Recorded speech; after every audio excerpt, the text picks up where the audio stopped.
Mindset में तो यही आइडिया आया ना कि घंटी बज रही है, इसका मतलब मुझे क्या मिलेगा, खाना मिलेगा। तो कुत्ते ने क्या किया, घंटी को देखकर ही क्या करना शुरू कर दिया, लार गिराना शुरू कर दिया। तो घंटी क्या बन गई, घंटी बन गई कंडीशनड स्टिमुलस, अनुबंधन उद्दीपन। और सेलिवेशन जो हुआ वो किस कारण हुआ, वो भोजन के कारण नहीं हुआ, बल्कि वो किस कारण हुआ, घंटी के कारण हुआ। और जब घंटी के कारण हुआ लार गिराना कुत्ते का, तो हम उसको क्या बोल रहे हैं, कंडीशनड रेस्पॉन्स बोल रहे हैं, अनुबंधित अनुक्रिया बोल रहे हैं। ठीक है, ये इन तीनों में क्या है, एक बेसिक डिफरेंस है। ओके, अब इन तीनों टर्म्स को मैंने आपको लास्ट क्लास में समझाया भी था। ठीक है, बिफोर कंडीशनिंग, ठीक है, उसके बाद ड्यूरिंग कंडीशनिंग क्या होगा, ठीक है, और ड्यूरिंग कंडीशनिंग में क्या है कि जैसे जैसे जो न्यूट्रल स्टिमुलस है becomes known as conditioned stimulus. ठीक है, मुझे नहीं पता, ठीक है, कि खाना में किस टाइप से भोजन मिल रहा है मुझे, लेकिन मैंने उसको रिलेट कर दिया किससे, घंटी से। ठीक है, और घंटी से कैसे रिलेट किया, तो आप इसको समझो। यहां पर क्या है कि इन्होंने कुत्ते के सामने केवल घंटी को रखा, लेकिन ये कुत्ता अभ्यस्त नहीं हुआ है। भोजन रखा, लार गिराना शुरू कर दिया, नेचुरल। फिर क्या रखा, उन्हें घंटी रखी, कुत्ते ने लार नहीं गिराई, क्योंकि भोजन को देख के ही वो लार गिराएगा, कंडीशन तो अभी आई नहीं। तो ये जो चीज है वो न्यूट्रल है बिल्कुल। उसके बाद वो क्या कर रहे हैं, भोजन लाए, घंटी बजाना शुरू, भोजन लाई, घंटी बजाना शुरू, बार बार कुत्ते के सामने यही क्रिया की उन्होंने। अब कुत्ता समझ गया कि खाने का संबंध है किससे, घंटी से। अब घंटी बजेगी तब खाना आएगा। तो जब कुत्ते ने अपने माइंडसेट में ये बिठा लिया कि घंटी के साथ ही फूड आएगा, तो उन्होंने केवल घंटी बजाई जब, तब कुत्ते ने क्या किया, लार गिराना शुरू कर दिया। तो ऐसा नहीं है कि कुत्ते ने पहली बार जब घंटी देखी होगी तो लार गिराना शुरू करेगा, कुत्ता नहीं करेगा ऐसा, बल्कि कुत्ता लार तभी गिराएगा जब उस घंटी की आवाज को किससे जोड़ देंगे, पावलाव, खाने से जोड़ देंगे। ठीक है, ये बेसिकली इनका एक टर्म है। और आफ्टर कंडीशनिंग में क्या होगा, अनुबंधन के बाद अगर हम बात करें, तो अनुबंधन के बाद क्या होता है वो भी मैंने आपको समझाया। ठीक है, क्या अनुबंधन के बाद हम क्या कर रहे हैं, अनुबंधन के बाद, तो अनुबंधन के बाद सिंपल सा term, once the association has been made between UCS, UCS का मतलब क्या है, अनकंडीशनड स्टिमुलस। और अनकंडीशनड स्टिमुलस जो होता है वो कैसा होता है, स्वाभाविक उद्दीपक बोलते हैं इसको, बिना किसी कंडीशन के क्या होना, लार गिराना। And conditioned stimulus, conditioned stimulus का मतलब क्या हुआ यहां पे, अनुबंधित उद्दीपक। ठीक है, अब देखो स्वाभाविक उद्दीपक क्या है, भोजन, और अनुबंधित उद्दीपक क्या है, घंटी। उन्होंने क्या किया, भोजन जो कि स्वाभाविक उद्दीपक था, भोजन को देखकर जो कुत्ते की लार टपकना शुरू हो जाती थी ऑटोमेटिकली, उससे उन्होंने जोड़ दिया किसको, घंटी से। तो सिंपल सा टर्म हो गया कि स्वाभाविक उद्दीपक जुड़ गया किसके साथ, अनुबंधित उद्दीपक के साथ। ठीक है, भोजन जुड़ गया किसके साथ, घंटी के साथ। और जो घंटी है वो क्या है, कंडीशनड स्टिमुलस है, और भोजन कैसा है, नेचुरल या फिर अनकंडीशनड स्टिमुलस होगा।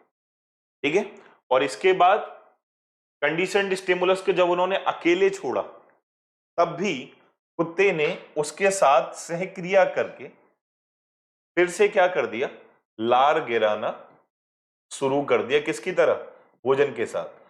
पहली स्टेज में क्या कर रहा था कुत्ता, पहली स्टेज में बिना किसी घंटी के केवल भोजन को देखकर लार गिरा रहा था, मतलब अनकंडीशनड स्टिमुलस और अनकंडीशनड ही क्या, उसका रेस्पॉन्स। अब उन्होंने क्या किया, कंडीशनड स्टिमुलस से जोड़ दिया किसको, लार गिराने को। और लार गिराने का जो कंडीशनड घंटी के साथ कुत्ते की जो अनुक्रिया थी वो कैसी होगी, वो अनुबंधित होगी। ठीक है, क्योंकि घंटी क्या है, कोई नेचुरल स्टिमुलस नहीं है, बल्कि उन्होंने क्या किया है, एज ए कंडीशन जोड़ा है उसको। अब ये चीज समझ जाएंगे बस एक बार, ठीक है ना। और the resulting response is known as, आपको पता ही है कि घंटी के साथ कुत्ते का जो सेलिब्रेशन हुआ, कुत्ते ने जो लार गिराया, उसको हम क्या बोल रहे हैं? ठीक है, हिंदी वर्ड्स को आप जरूर याद रखेंगे। ठीक है, अनुबंधित अनुक्रिया बोल रहे हैं हम। ठीक है, कुत्ते ने घंटी की आवाज सुनकर जो लार गिराई, उसको हम अनुबंधित अनुक्रिया कहेंगे, कंडीशनल रेस्पॉन्स कहेंगे।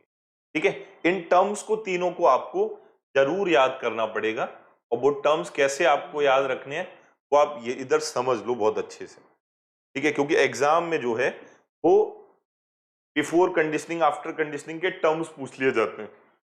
और वो टर्म्स क्या है एक बार देखो। बिफोर कंडीशनिंग में क्या होगा? यूएस और यूआर। यूएस मतलब अनकंडीशनड स्टिमुलस, गैर अनुबंधित या प्राकृतिक उद्दीपक। अनकंडीशनड स्टिमुलस है क्या? तो आप याद रख लेंगे क्या है? भोजन। कुत्ता क्या है? कुत्ते के द्वारा लार गिराना क्या होगा? यूआर, अनकंडीशनड रेस्पॉन्स, अनुबंधित यानी गैर अनुबंधित क्या? अनुक्रिया। उसके बाद कंडीशनिंग के दौरान क्या होगा? अनकंडीशनड रेस्पॉन्स होगा। अनकंडीशनड रेस्पॉन्स, क्योंकि घंटी के साथ उसको क्या मिल रहा है? खाना भी मिल रहा है। तो वो घंटी के साथ अनुक्रिया नहीं कर रहा है, बल्कि वो खाने के साथ अनुक्रिया कर रहा है।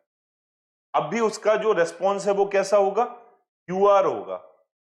ठीक है, और जब लास्ट स्टेज में जाओगे तो यहां पर सीएस कंडीशनड हो गया क्या? घंटी। और कुत्ते का लार गिराना भी क्या हो गया? कंडीशनड रेस्पॉन्स हो गया। क्यों? क्योंकि वो खाने को देखकर लार नहीं गिरा रहा है, अब घंटी की आवाज पे लार गिरा रहा है, क्योंकि उसने क्या किया? घंटी की आवाज के साथ भोजन को जोड़ लिया और उसके साथ वो क्या हो गया? अभ्यस्त हो गया। ठीक है ना?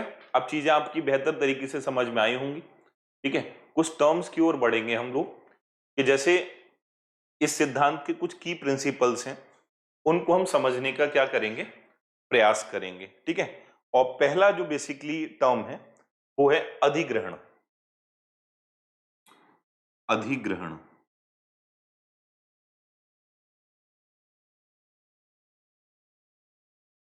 एक्विजिशन। ठीक है, और एक्विजिशन का फर्स्ट अगर हम टर्म माने, ठीक है, कि एक्विजिशन क्या है, तो आप समझेंगे इसमें पहला पॉइंट जो है, एक्विजिशन जो होता है वो इनिशियल स्टेज होता है लर्निंग का। Initial stage of learning.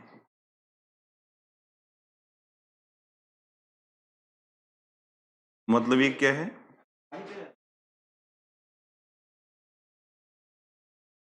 अधिगम की कैसी अवस्था है?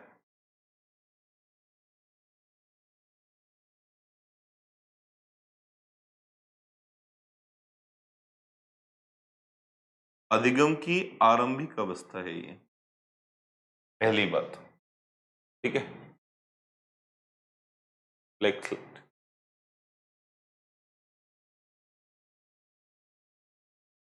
अच्छा बैक,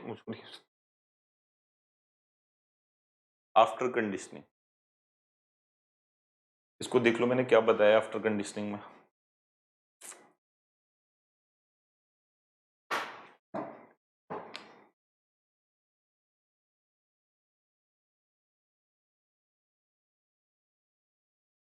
सेकंड वाली ड्यूरिंग कंडीशनिंग देख लो।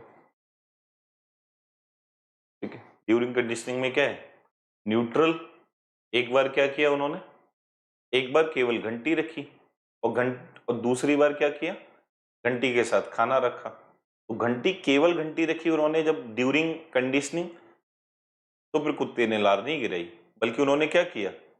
जब घंटी के साथ भोजन को रखा तो कुत्ते ने लार गिराया, क्योंकि वो कंडीशन क्या थी? कंडीशन सिंपल थी। नेचुरल स्टिमुलस जो था उसका, वो किसके प्रति था? भोजन के प्रति। अब बार बार घंटी बजा रहे हैं, खाना दे रहे हैं, घंटी बजा रहे हैं, खाना दे रहे हैं, घंटी बजा रहे हैं, खाना दे रहे हैं, तो फाइनली क्या हुआ? डॉग जो है उसने एक चीज अक्वायर कर ली, एक चीज उसने अधिग्रहण कर लिया कि क्या? एक पर्टिकुलर यानी घंटी का संबंध किससे है? कहीं ना कहीं भोजन से है। तो केवल घंटी बजाई उन्होंने, तो क्या किया? कुत्ते ने फिर लार गिराना शुरू कर दिया। जो कुत्ते ने लार गिराना शुरू किया तो इसका एक सीधा संबंध हुआ कि कुत्ता क्या कर रहा है, अब कंडीशनड स्टिमुलस कर रहा है, ठीक है, अनुबंधित अनुक्रिया कर रहा है। ठीक है, बढ़ाऊं स्लाइड आगे शिवानी जी।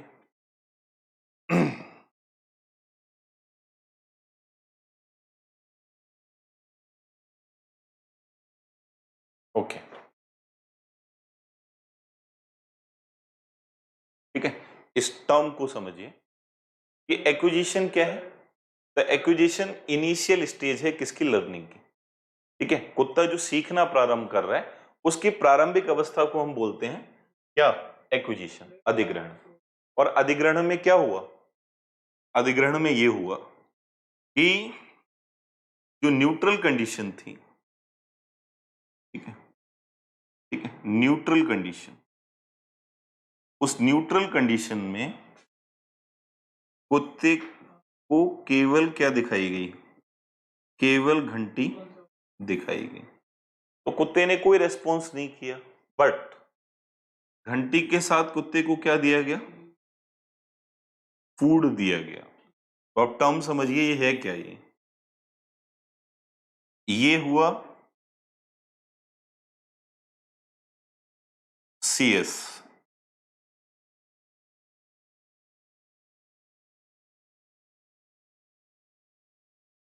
ये हो जाएगा कंडीशनड स्टिमुलस, और कंडीशनड स्टिमुलस को हमने किससे जोड़ा है, अनकंडीशनड स्टिमुलस से जोड़ा है। ठीक है, अब यही प्रक्रिया जब हम बार बार करेंगे ना, यही प्रक्रिया जब हम बार बार करेंगे तो कुत्ता क्या है, इस पर्टिकुलर टर्म में अगर हम देखेंगे, ठीक है, कि कुत्ते की जो सीखने की प्रक्रिया है वो धीमे धीमे क्या होती जाएगी, फिक्स होती जाएगी। ठीक है, वो क्या कर रहे हैं, घंटी को फूड से ज्वाइन करना, जोड़ना सीख जाएगा वो। ठीक है, ये अब कुत्ते ने क्या किया, देखो न्यूट्रल में क्या था, डॉग के सामने घंटी रखी, डॉग ने कोई सेलिब्रेट नहीं किया, बट जैसे ही घंटी के साथ फूड रखा और घंटी के साथ फूड को हम बार बार रखते रहे ना, तो कुत्ता क्या कर गया, उसने अनकंडीशनड स्टिमुलस से कंडीशनड स्टिमुलस को ज्वाइन कर लिया, जोड़ लिया उसने अपने मन में। ठीक है, और जब उसने जोड़ लिया फिर उसके बाद जब फूड को हटा दिया गया और केवल घंटी को रखा गया, तब डॉग ने जब सेलिब्रेट किया, तो पावलोव के द्वारा यह माना गया कि बार बार किसी भी प्रक्रिया को करने से, रिपीटेडली किसी भी टास्क को करने से, ठीक है, क्या हो जाता है, कुत्ता उस प्रक्रिया का अभ्यस्त हो गया। और अभ्यस्त होने के बाद की जो अवस्था है उसको हम सीखने की अवस्था कहते हैं। ठीक है, तो अधिग्रहण का मतलब आप ये मान सकते हैं कि किसी भी टास्क को रिपीटेडली करना, जिससे जो अधिगम है, ठीक है, जिससे जो सीखने की प्रक्रिया है वो क्या होती जाएगी, मजबूत होती जाएगी, और एक पर्टिकुलर समय के लिए वो क्या होगी, स्थायी होती। ठीक है, ये मेरा कहने का यहाँ पे मतलब है, ये एक्विजिशन का मतलब है। ठीक है, एक्विजिशन का मतलब है। ठीक है, अब ऐसा एक टर्म को अगर आप लेके चलोगे कि एक दिन घंटी बजाई, खाना नहीं दिया, कुत्ते ने सेलिब्रेट किया, दोबारा से फिर से घंटी बजाई, कुत्ते ने फिर सेलिब्रेट कर दिया। तो हम यहां इस प्रक्रिया से ये समझ पा रहे हैं कि कुत्ते ने घंटी और फूड का जो रिलेशन है उसको ठीक प्रकार से, अच्छी प्रकार से समझ लिया है उसने। ठीक है, जब वो अच्छे प्रकार से समझ लिया तो हम मान सकते हैं कि कुत्ते का क्या हो गया, इस प्रक्रिया में उसने अधिगमित कर लिया अपने आप को, इस प्रक्रिया में उसने अपने आप को सीखना प्रारंभ कर लिया। ठीक है ना, बढ़ेंगे अब हम दूसरे टर्म की ओर। दूसरा टर्म है, ठीक है, एक्सटिंक्शन बोल रहे हैं इसको, और एक्सटिंक्शन जो है उसको हम हिंदी में बोलते हैं विलोपन। ठीक है, देखो ये कभी कभी ये टर्म भी पूछ लिए जाते हैं कि what do you mean by extinction in classical conditioning theory. ठीक है, मतलब शास्त्रीय अनुबंधन सिद्धांत जो है उसमें विलोपन का क्या अर्थ है। ठीक है, तो विलोपन की हम लोग बात करें तो आप, मैं इसको लिख देता हूं।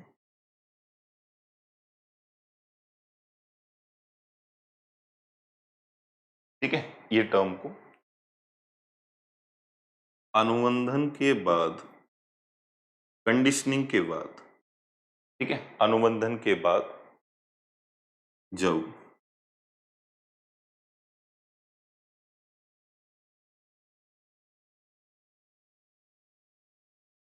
अनुबंधित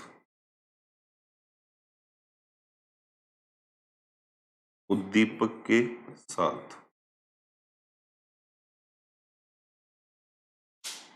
हम जब स्वाभाविक, ठीक है, टर्म्स को समझिए आप, बेसिकली स्वाभाविक उद्दीपक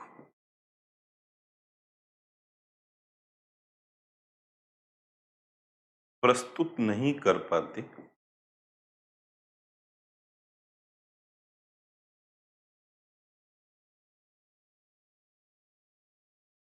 तो अब होगा क्या इसमें, तो अनुबंधित अनुक्रिया जो है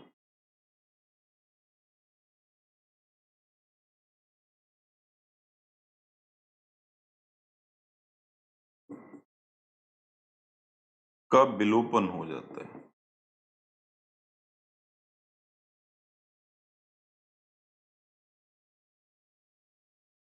ठीक है, विलोपन हो जाता है। और ये विलोपन बेसिकली अब ये बांध सकते हैं कि विलोपन कैसे होगा, धीमे धीमे होगा, धीमे धीमे विलोपन हो जाएगा।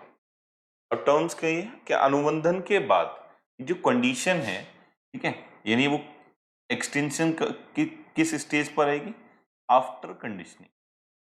अनुबंधन के बाद जब हम क्या कर रहे हैं, अनुबंधित उद्दीपक को, कंडीशनड स्टिमुलस को के साथ जब हम स्वाभाविक उद्दीपक यानी अनकंडीशनड स्टिमुलस जो है यूएस, उसको हम क्या नहीं कर रहे हैं, प्रस्तुत नहीं कर रहे हैं दोनों को साथ साथ, तो धीमे धीमे क्या होगा, कुत्ता इस टर्म को क्या हो जाएगा, विलोपित कर देगा, यानी इसका विलोपन हो जाएगा। टर्म समझिए अब कि हमने एक बार यानी हम स्थापित कर चुके हैं कि कुत्ता क्या कर रहे हैं, जैसे हम घंटी बजा रहे हैं कुत्ता सेलिब्रेट करना शुरू कर दिया, मतलब कुत्ते ने भोजन के साथ घंटी के संबंध को स्वीकार कर लिया। ठीक है, अब हमने अगले दिन फिर घंटी बजाई, कुत्ते ने फिर सेलिब्रेट किया। ठीक है, भोजन नहीं था बट फिर भी सेलिब्रेट किया, क्योंकि वो क्या किया है, चीजों को वो जोड़ चुका है अपने माइंडसेट में। अब फिर 4 5 6 बार 7 8 बार हमने ऐसा ही किया कि घंटी तो बजाई बट कुत्ते को खाना नहीं दिया। वो घंटी बजा रही है मतलब हम क्या कर रहे हैं, हम अनुबंधित उद्दीपक तो दे रहे हैं उसको, बट उसके साथ जो भोजन है जिससे वो जुड़ा हुआ था, नेचुरल स्टिमुलस जो था, अनकंडीशनड स्टिमुलस था, वो हमने नहीं दिया। तो कुत्ता धीमे धीमे क्या करेगा, जो लार गिराने की प्रक्रिया है उसको धीमे धीमे भूलने लगेगा। ठीक है, क्यों, क्योंकि उसको घंटी के साथ क्या नहीं मिल रहा है, उसको घंटी के साथ खाना नहीं मिल रहा है। ठीक है, तो घंटी के साथ खाना मिला होता उसको लगातार, ठीक है, तभी तो वो चीजों को याद रख पाता। अब वो पहले तो लिंक कर रहा था, अब क्या है, बहुत बार बार उसको वही प्रतिक्रिया मिल रही है कि घंटी तो बजाई जा रही है बट खाना नहीं मिल रहा है। तो वो घंटी को धीमे धीमे क्या करेगा, घंटी के बजाने पर जो वो प्रतिक्रिया दे रहा था, जो वो अनुक्रिया दे रहा था लार गिराने की, वो धीमे धीमे क्या हो जाएगी, समाप्त हो जाएगी। इस प्रक्रिया को हम बोलते हैं एक्सटिंक्शन। मतलब दोबारा एक बार फिर से सुनिए कि यदि अनुबंधित उद्दीपक के साथ, मतलब घंटी के साथ, यदि हम कुत्ते को स्वाभाविक उद्दीपक मतलब खाना ना दें, तो धीमे धीमे क्या होगा कि कुत्ता जो घंटी को देखकर लार गिराना शुरू कर दिया था उसने भोजन से लिंक करके, अब कुत्ता धीमे धीमे लार गिराना बंद कर देगा। मतलब क्या हुआ, अनुबंधित उद्दीपक के साथ जब हम स्वाभाविक उद्दीपक को बार बार प्रस्तुत नहीं करते, ठीक है, यानी धीमे धीमे प्रस्तुत नहीं करते, लगातार कई फेज चले जाते हैं लेकिन हमने भोजन उसको नहीं दिया, तो जो कुत्ते का क्या था, अनुबंधित अनुक्रिया थी, उसकी कंडीशनड रेस्पॉन्स था, वो धीमे धीमे क्या हो जाएगा, समाप्त हो जाएगा। ठीक है, अब आप बताइए ये आपकी बात समझ में आई? ठीक है, एक्सटिंक्शन समझ में आया आपके, क्या बताया मैंने?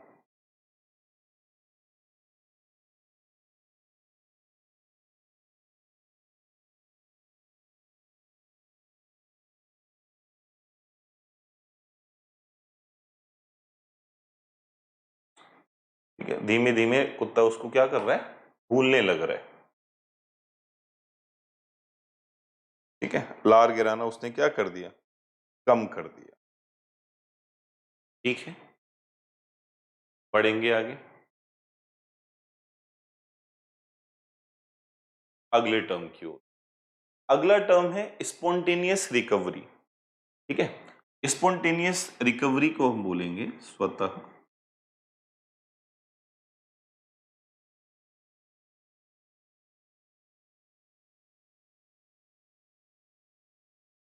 प्रकटीकरण।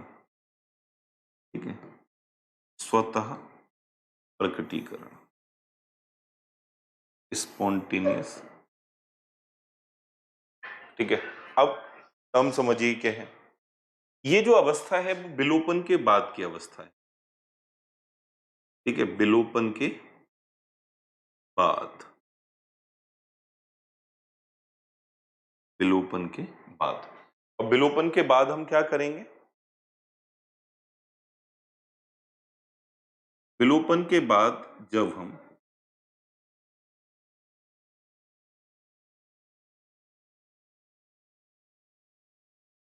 अनुबंधित अन उद्दीपक को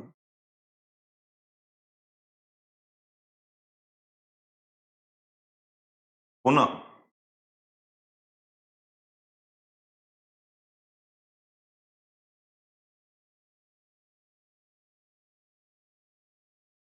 प्रस्तुत करते हैं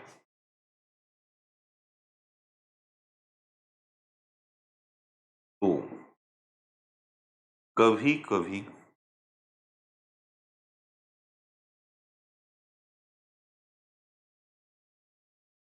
अनुबंधित अनुक्रिया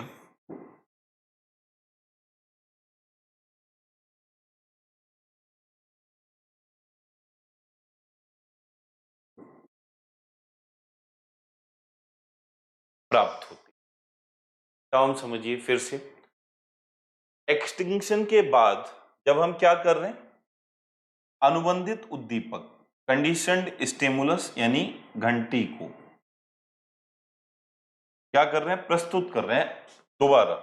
ठीक है, अगेन रीइमर्ज कर रहे हैं। ठीक है, तो क्या हो रहा है, अनुबंधित कंडीशनड स्टिमुलस प्राप्त हो रहा है, क्या, सेलिवेशन प्राप्त हो रहा है, लार गिराना प्राप्त हो जाता है कभी कभी। टर्म्स को समझिए, कुत्ता भूल चुका है। ठीक है, वो क्या हो गया, उसने उस चीज को, उसका वो यूज टू नहीं हुआ, 3-4 बार घंटी बजाई गई, ठीक है, और हर बार घंटी बजाने पर उसको फूड नहीं मिला, तो वो क्या किया, उसने सेलिब्रेट करना क्या कर दिया, बंद कर दिया। अब ये प्रक्रिया क्या किया, थोड़े दिनों बाद दोबारा से स्टार्ट की गई कि कुत्ते के सामने घंटी बजाई गई। तो कभी कभी ऐसा हो जाता है कि कुत्ता पुनः उस बात को ध्यान करके कि घंटी बजाई जाती थी तो मुझे खाना मिलता था, तो उस बात को पुनः वो क्या करके अपनी मेमोरी से कनेक्ट करके वो लार गिराना प्रारंभ कर सकता है। ठीक है, तो विलोपन के बाद जब हम अनुबंधित उद्दीपक को पुनः प्रस्तुत करते हैं तो कभी कभी कंडीशनड रेस्पॉन्स हमें प्राप्त हो जाता है। ठीक है ना, इसको आप याद रखें। इसको हम बोल रहे हैं स्पॉन्टेनियस रिकवरी। ठीक है, एक अगला टर्म समझिए आप। ठीक है, एक टर्म है स्टिमुलस जनरलाइजेशन। ठीक है, स्टिमुलस जनरलाइजेशन। और ये क्या है? उद्दीपक सामान्यीकरण है।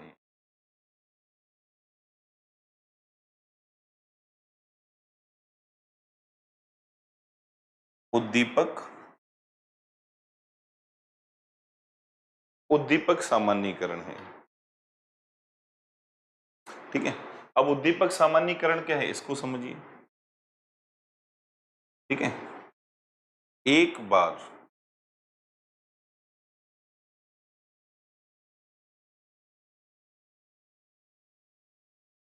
अनुबंधन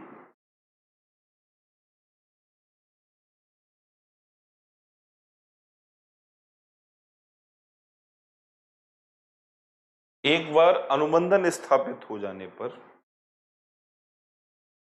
जो प्राणी है कुत्ता, ठीक है, वो क्या कर सकता है?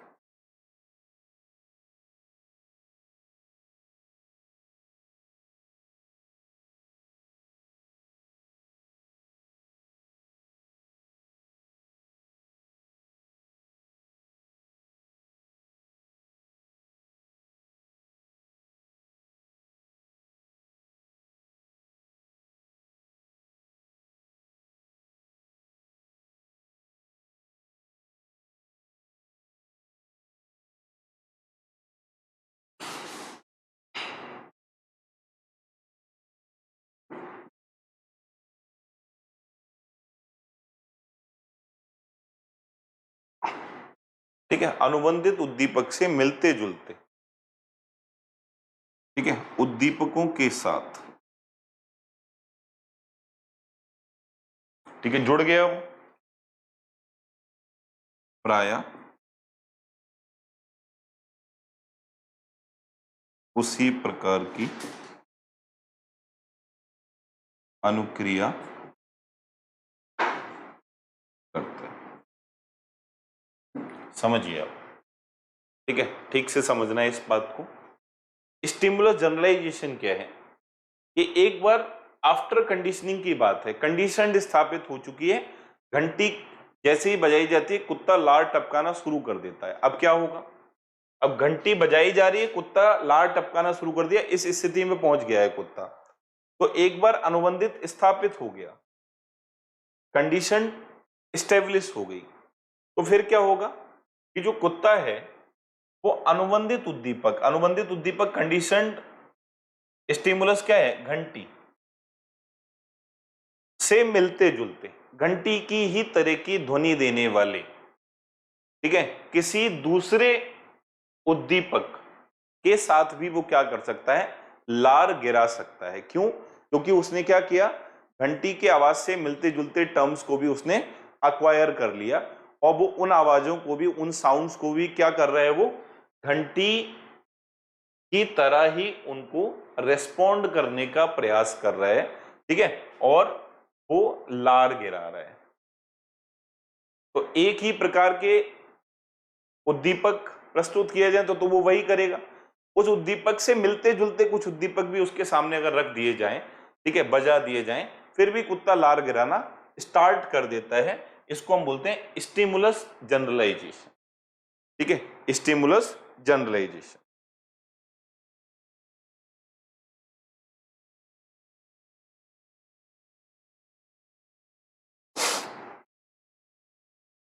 ठीक है, अब आप देखिए अगला टर्म जो है वो क्या है?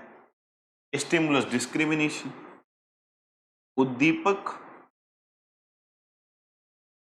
विभेदीकरण।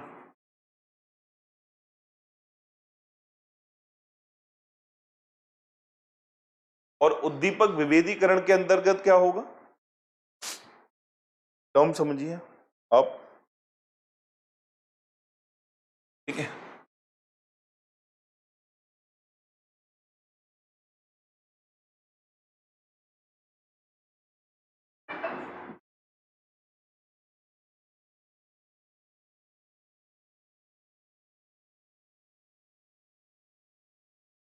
लगातार प्रयासों के पश्चात, ठीक है, कुत्ता क्या कर पाए, कंडीशनड स्टिमुलस और जर्नल स्टिमुलस जो है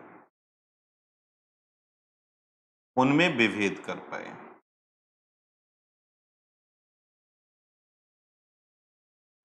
ठीक है, इसको बोल रहे हैं स्टिमुलस जनरलाइजेशन। ठीक है, स्टिमुलस जनरलाइजेशन।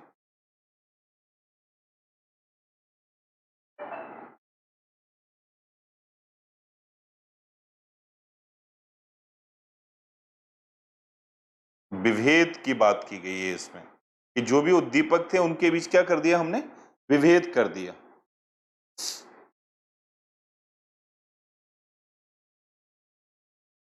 ठीक है, टर्म वही है इसमें। ठीक है, कंडीशनड स्टिमुलस और जर्नल स्टिमुलस में विभेद करना शुरू कर दिया। ठीक है, मतलब ये क्या है कि कुत्ता घंटी और घंटी से मिलती जुलती आवाजों,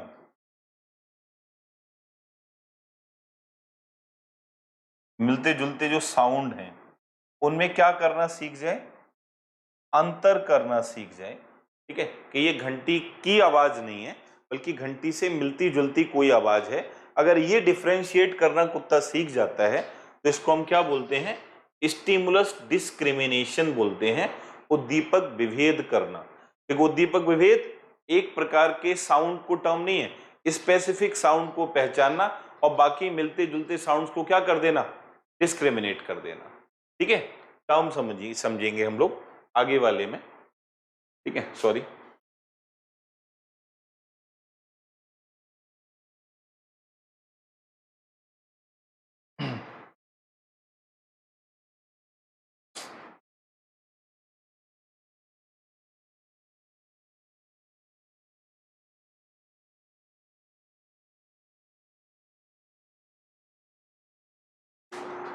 आज की पीपीटी पूछू को कहाँ है, नहीं इसमें कम है।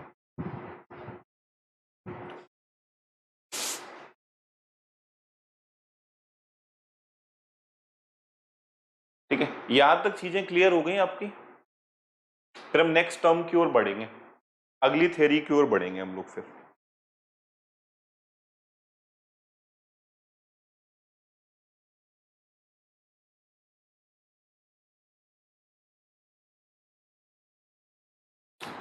जो भी लोग जुड़े हुए हैं जल्दी से आंसर दें।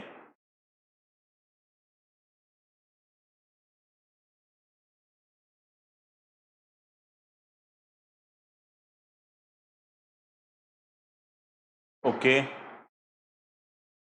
और शिवानी जी के अलावा?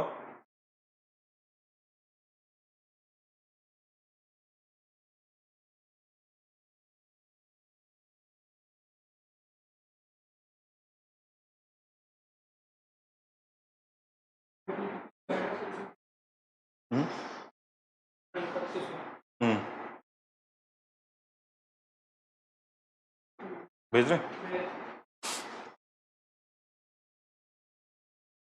शिवानी जी के अलावा और किसी की समझ में नहीं आएगा, आंसर तो दे दिया करो कम से कम।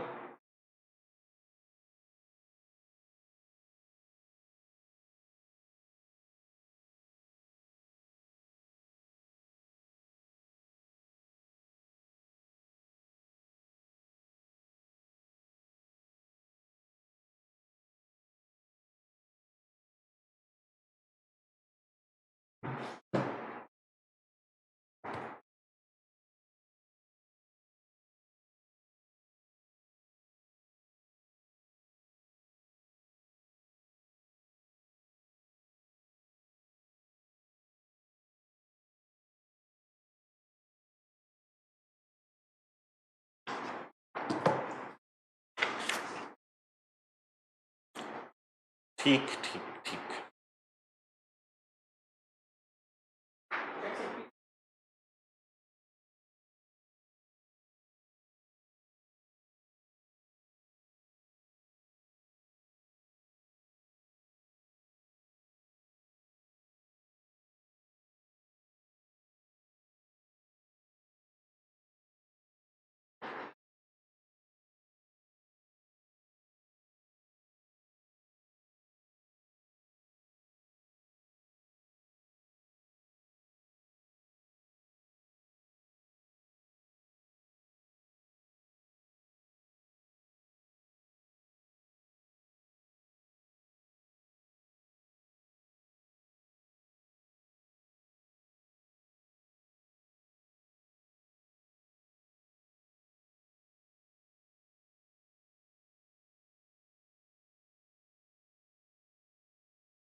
ठीक है, अब हम बढ़ेंगे नेक्स्ट टॉपिक की तरफ। ठीक है, और आज का जो नेक्स्ट हमारी लर्निंग थ्योरी है, ठीक है, जिसको हम पढ़ने वाले हैं, ठीक है, उसको बोलते हैं हम लोग क्रिया प्रसूत अनुबंधन।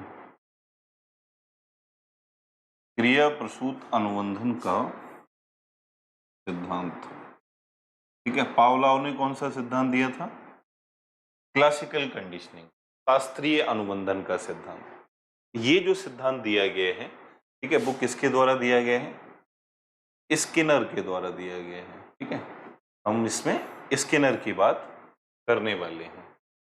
ठीक है, टर्म आप समझ लीजिए कि जो क्रिया प्रसूत अनुबंधन का सिद्धांत है वो व्यवहारवादी बीएफ स्किनर के द्वारा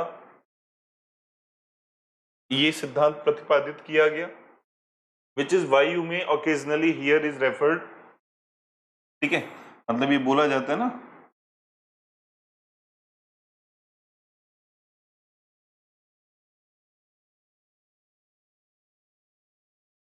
स्किनेरियन अनुबंधन क्या है। तो जब स्किनेरियन अनुबंधन पूछा जाएगा तब भी आप आंसर क्या लगाओगे? ऑपरेंट कंडीशनिंग की ही क्या करोगे? आप बात करोगे। ठीक है, यहां पर क्या है, इसको कभी कभी क्या बोला जाता है? इंस्ट्रूमेंटल कंडीशनिंग भी बोला जाता है। ठीक है, इस वाले टर्म को भी आप याद रख लो कि कभी कभी इसको सहायक अनुबंधन भी कहा जाता है। ठीक है, ये क्या है? ये एक अधिगम की एक ऐसी विधि है जिसमें हम किसकी बात कर रहे हैं? रिवॉर्ड की बात कर रहे हैं और पनिशमेंट की बात कर रहे हैं। किस में? व्यवहार में। ठीक है, यानी इस अधिगम सिद्धांत में हम व्यवहार में दंड और उपहार, गिफ्ट या रिवॉर्ड्स की बात करते हैं। ठीक है, थ्रू ऑपरेंट कंडीशनिंग क्रिया प्रसूत का जो सिद्धांत है उसमें an association made between behaviour and consequence. मतलब आपको ये टर्म समझना है कि ऐसी प्रक्रिया जिसके अंदर हम व्यवहार और इसके प्रभाव में क्या कर रहे हैं? एक संबंध स्थापित कर रहे हैं। ठीक है, कि हमारा जो व्यवहार होगा वो उसके प्रभाव पर आधारित होगा, चाहे वो कॉन्सिक्वेंसेस कैसा हो, पॉजिटिव हो या नेगेटिव हो उस व्यवहार के लिए। ठीक है, कॉन्सिक्वेंस से हमें यहाँ पर कोई मतलब नहीं है। ठीक है, यहाँ पर क्या है कि हमारा जो व्यवहार है वो व्यवहार जुड़ा हुआ है किससे? उसके प्रभावों से, और उसका प्रभाव चाहे जैसा भी हो, सकारात्मक या नकारात्मक, उसी प्रकार से हमारा व्यवहार भी क्या होता है? प्रभावित होता है। ठीक है, एक एग्जाम्पल आप समझ लो, उसके बाद इसके मैं की पॉइंट आपको समझाऊंगा। ठीक है, और की पॉइंट समझने के बाद फिर हम इस थ्योरी को पढ़ेंगे। एक उदाहरण है, फिगर से समझ लो। अब उदाहरण ये है ऑपरेंट कंडीशनिंग। ठीक है, कि स्पेसिफिक कॉन्सिक्वेंसेस जो होते हैं, ठीक है, विशेष जो प्रभाव हैं are associated with a voluntary behaviour. ठीक है, वॉलेंटरी बिहेवियर से बेसिकली वो जुड़े हुए हैं। टर्म समझो, स्किनर ने एक स्किनर बॉक्स नाम से एक टर्म दिया जाता है कि स्किनर ने चूहों पर और कबूतरों पर, ठीक है, इस प्रकार के कुछ प्रयोग किए, और उस प्रयोग में उन्होंने ये बताया, ठीक है, कि जो भी जीवों पर इन्होंने प्रयोग किया, ठीक है, उन जीवों को अगर हम जोड़ें आपस में तो ये निष्कर्ष निकलता है बेसिकली कि इनका जो व्यवहार है वो किसी ना किसी प्रभाव पर क्या है? आधारित है। और वो प्रभाव समझिए आप कि उन्होंने एक बॉक्स बनाया, बॉक्स के ऊपर 2 लाइट लगा दी उन्होंने और बॉक्स में रख दिया खाना। जैसे ही ये चूहा क्या करता है? लीवर को गिराता है। ठीक है, लीवर को गिराएगा तो क्या है? इसमें से खाना निकला और कौन सी लाइट जली? ग्रीन लाइट जली। और रेड लाइट अगर जल रही है और कुत्ता अगर लीवर इसने चूहे ने अगर लीवर दबाया लाल बत्ती जलने पर, तो इसको क्या लगेगा? एक इलेक्ट्रिक शॉक लगेगा। तो देखो, चूहा एक बार गया, ग्रीन लाइट देखी उसने, लीवर दबाया, और अब उसको लाइट से कोई मतलब नहीं है तब तक, वो तो गया, लीवर दबाया, उसको खाना मिल गया। उसके बाद वो दोबारा गया, उसने फिर से लीवर दबाया, और फिर उसको क्या लगा, एक इलेक्ट्रिक शॉक लगा, उसको बिजली का झटका लगा। अब वो लाइट पर फोकस कर रहे हैं, और लाइट पर क्या फोकस कर रहे हैं कि जब ग्रीन लाइट जलती है तब जो लीवर वो दबाता है तो उसको खाना मिलता है, और जब रेड लाइट जलती है तब वो जब लीवर दबाता है तो उसको क्या मिलता है, उसको इलेक्ट्रिक शॉक मिलता है। तो धीमे धीमे क्या होगा, धीमे धीमे ये होगा ना कि जो चूहा है वो इस ग्रीन लाइट से अपने आप को लिंक करेगा फूड से, ठीक है, और रेड लाइट को किससे लिंक करेगा, इलेक्ट्रिक शॉक से। तो जब रेड लाइट होगी तो वो लीवर गिराना बंद कर देगा, और जब ग्रीन लाइट होगी तब वो लीवर गिराएगा, ठीक है। तो उसने क्या किया, रेड लाइट, लीवर नहीं गिराना है, और ग्रीन लाइट, लीवर गिराना है, इन दोनों के मध्य समायोजन या सामंजस्य स्थापित करने की प्रक्रिया में चूहा आ गया है, ठीक है। अब ये चीजें किस पर बेस्ड हैं, ठीक है, उनको हम बेसिकली समझेंगे, ठीक है। कुछ टर्म्स को हम लोग देख लेते हैं, ठीक है, वो टर्म्स आप एक बार क्लियर हो जाएंगे आपके, तो ये चीजें बहुत आसानी से जो है वो क्लियर हो जाएंगी। टर्म समझिए आप, दो शब्द हैं, उन दो शब्दों को आपको ध्यान रखना है, ठीक है। आपकी पॉइंट्स मान सकते हो या की कंपोनेंट मान सकते हो इसको, ठीक है, की कंपोनेंट मान सकते हो, ठीक है। अगर मैं ये कहूं कि स्किनर का जो सिद्धांत है ऑपरेंट कंडीशनिंग का, वो इन्हीं दो टर्म्स पर टिका हुआ है, तो कोई अतिशयोक्ति नहीं होगी, ये आप ध्यान रखें।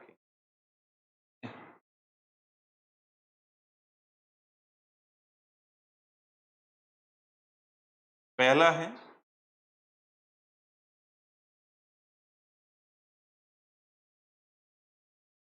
पुनर्वलन, और दूसरा शब्द है दंड, ठीक है। पुनर्वलन बोल रहे हैं हम एक को, और एक दूसरे को क्या बोल रहे हैं, ठीक है, दूसरे को बोल रहे हैं हम लोग दंड।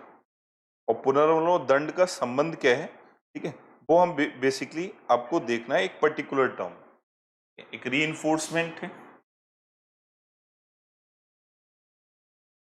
पुनर्वलन, और एक क्या है, दंड है, पनिशमेंट।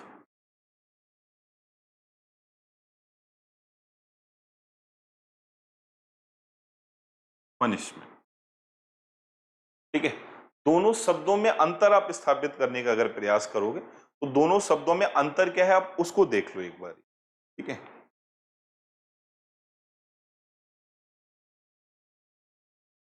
पुनर्वलन है एक अच्छे व्यवहार को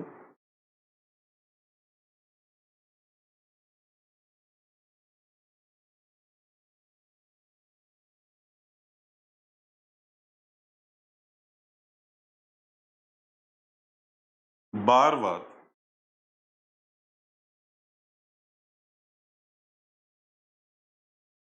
कराने के लिए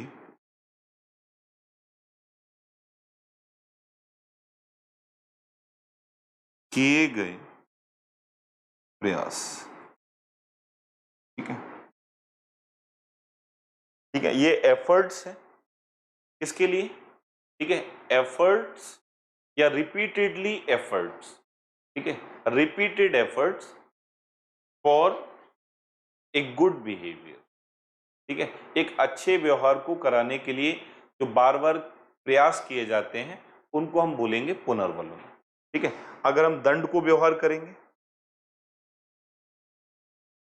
तो दंड कब दिया जाता है, दंड का संबंध किससे है, तो एक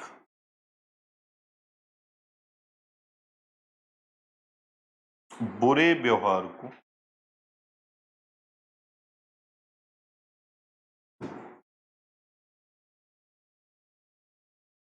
पुनः होने से और रोकने के। दंड क्यों दिया जाता है? एक जो खराब व्यवहार आपने किया वो व्यवहार आप दोबारा ना करें, उसके लिए दंड दिया जाता है। ठीक है, तो अगर हम रीइंफोर्समेंट की बात करेंगे तो रीइंफोर्समेंट क्या है? किसी भी टास्क को बार बार दोहराना, रिपीटेशन है।